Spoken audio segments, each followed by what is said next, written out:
Good morning everyone! Welcome po kayo sa Oglira's Garden.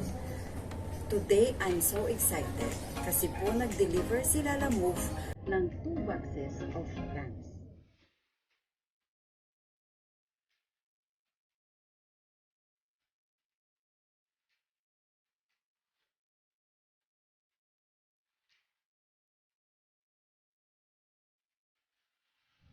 Yes, I'm super excited talaga today dahil dumating si Lala Move, may dala siyang 2 boxes of plants. Galing to sa aking kapatid. Early Christmas gift niya daw. She ordered these plants from Evergreen PH, Laguna. Shout out sa very generous and supportive sisterets ko na siya nagsisilbing Santa Claus tuwing Pasko. Ito ang kauna-unahang unboxing vlog ko and I'm so excited talaga. Samahan niyo po ako. Let's find out kung ilan ang mababawas sa aking wishlist. At hindi lang yan, tingnan din natin si seller kung pwede ko ba siyang i-recommenda sa inyo. But let me just emphasize, this is not a sponsored video. Just in case lang na magustuhan ninyo, pwede nyo pong puntahan ang kanilang FB account, Evergreen PH Laguna. Okay, so let's start unboxing. Gupitin na natin si tape. Kung makikita nyo, medyo hindi masyadong presentable yung kanyang box. Ano po, hindi katulad ng ibang mga deliveries. Pero box is not naman the issue, kundi yung plants na nasa loob niya. Okay lang naman yan. Ayan no, nasisilip ko na.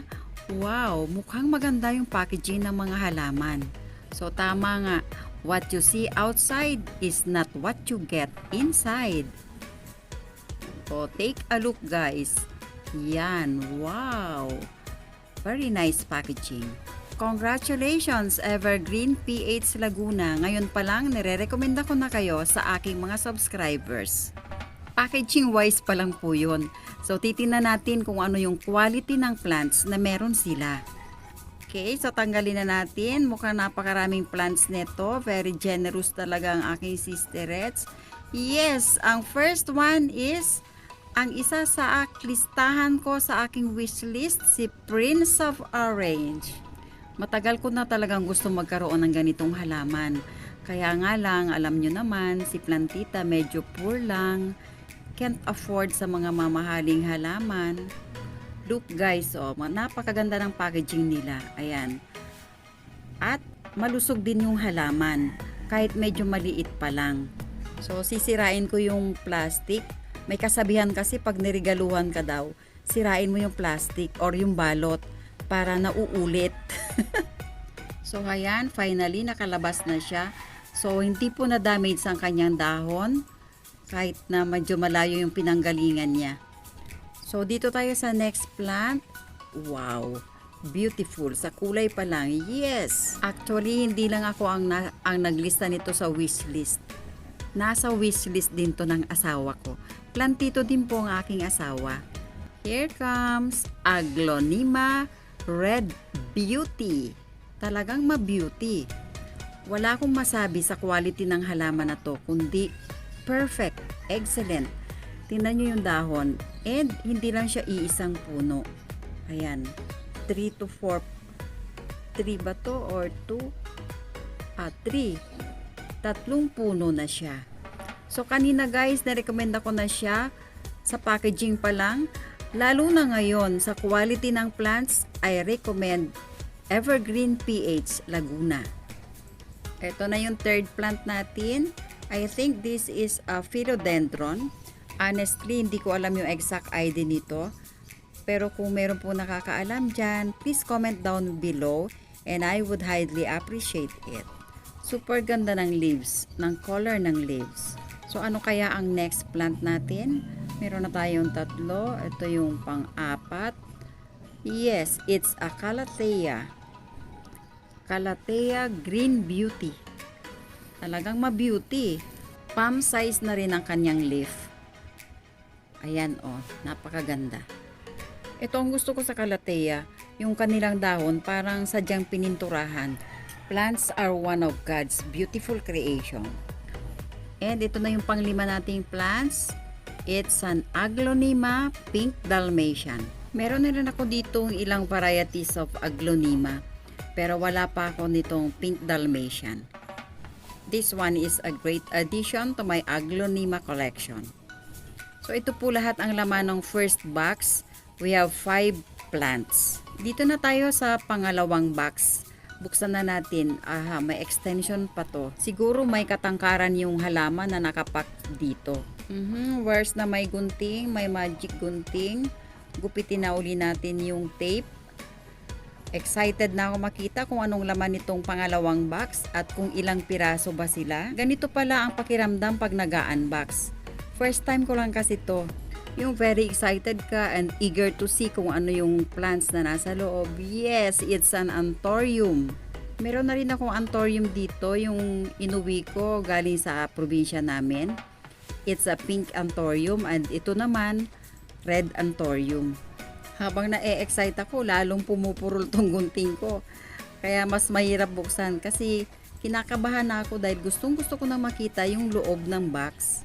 Can't wait to see na talaga. Ito naman box, pahirap. Ang tagal-tagal naman ito mabuksan. Dami-dami kasing tape. Siguro mas magandang laman nito. Kasi dito ako mas nahirapan magbukas. Tama nga sila. Unboxing is really exciting. And patience is a virtue. Kaya tiyaga-tiyaga lang, gupit-gupit lang. Oops! Ayan na siya. Finally, lumabas na rin ang beauty ni anthurium. Ilan kaya ang laman ng box na to? Kasi yung first box natin, nakakuha tayo ng 5 plants. Dito kaya sa second box, 5 pa rin kaya? I hope so. So let's get na our first plant. Wow, this is Alocasia purple sword. Isang puno lang siya. Pero maganda. Meron na siyang 1, 2, 3, 4, 5 leaves. Di ko to masyado nakikita sa mga tindahan ng halaman dito sa area namin. Ayan ang ganda pala niya. At may katangkaran pala siya. Ayan. So ano kaya ang next plant natin? Next plant. Oops, ito. Ay wow. Ito, nasa wishlist ko talaga to. Si Red Congo. Ito talagang can't afford akong bilhin to. Yung medyo malaki na nito, pag tinanong ko sa mga halamanan, 1,000 ang halaga. At lumalaki siya.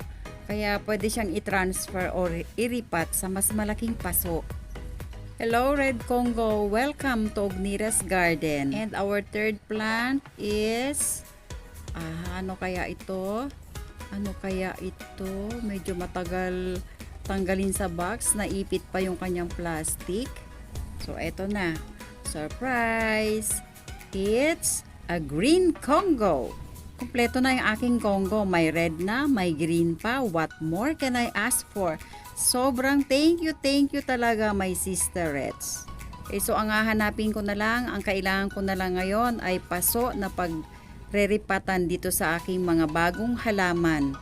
Okay, so medyo mapuno na tong aking maliit na lamesa. Transfer muna natin yung iba sa upuan. And here comes our next plant. It's a white anthurium. Very nice addition sa aking anthurium collection. Ito na po yung pang-siyam na halaman na nabuksan ko at wala pa akong nakikita na medyo damaged ang dahon. Thank you talaga seller. Kahit na medyo malayo rin ang biniyahe ng mga plants na to, imagine from Laguna to Caloocan City, eto sila, they arrive in good condition.